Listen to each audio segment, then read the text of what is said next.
இப்போ வந்து பாவம் வைஷு வந்து அந்த பாயிண்ட்டையும் சொல்லியிருக்கா. அவங்க ஜாய் கிறிஸ்டல்ட்ட அவங்க ஒரு ஆமா. லேடி அவங்க இது இது வந்து நம்மளே நமக்கு குடுத்துக்கிற அவமானம் மாரி. நம்மளால புள்ள பெத்துக்க முடியாதுன்னு. நம்மளால புள்ள பெத்துக்க முடியாதுன்னு உனக்கு இன்னைக்கு தான் தெரியுமா? இல்ல எனக்கு இன்னைக்கு தான் தெரியுமா? ஸோ ஃபர்ஸ்ட் ஆஃப் ஆல் அந்த கதையே வேற. ஜாய் கிறிஸ்டல்டா கதையே வேற. இந்த கதையே வேற. கல்யாணத்துக்கு முன்னாடியே உனக்கு அஃபேர் இருக்குன்னு சொல்ற நீ வேற. கல்யாணம் ஆயி அந்த அம்மாவுக்கு அந்த ஜாய் கிறிஸ்டல்டாக்கு ஒரு குழந்தை ம். இருக்குன்றாங்க. அதுக்கப்புறமா அவங்க ஒரு அஃபேர்ல மாட்றதுன்றது வேற. அது அவங்க பார்த்துப்பாங்க. சட்டம் பார்த்துக்கும்.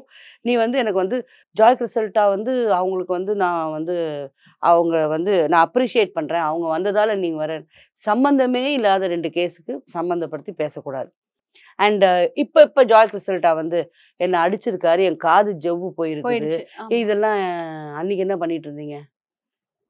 அன்னைக்கு என்ன பண்ணிட்டு இருந்தீங்க இதெல்லாம் சொல்லாம?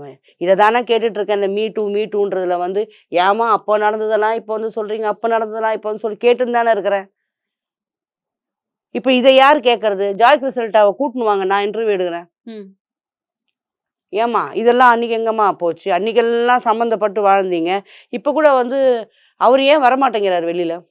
அவருகிட்ட இப்ப நான் ஃபோன் பேசுறேன், என்கிட்ட பேசுவாரு. ம். என்கிட்ட பேசுறாருல்ல. உன்கிட்ட ஏன் பேச மாட்டேங்கிறாரு?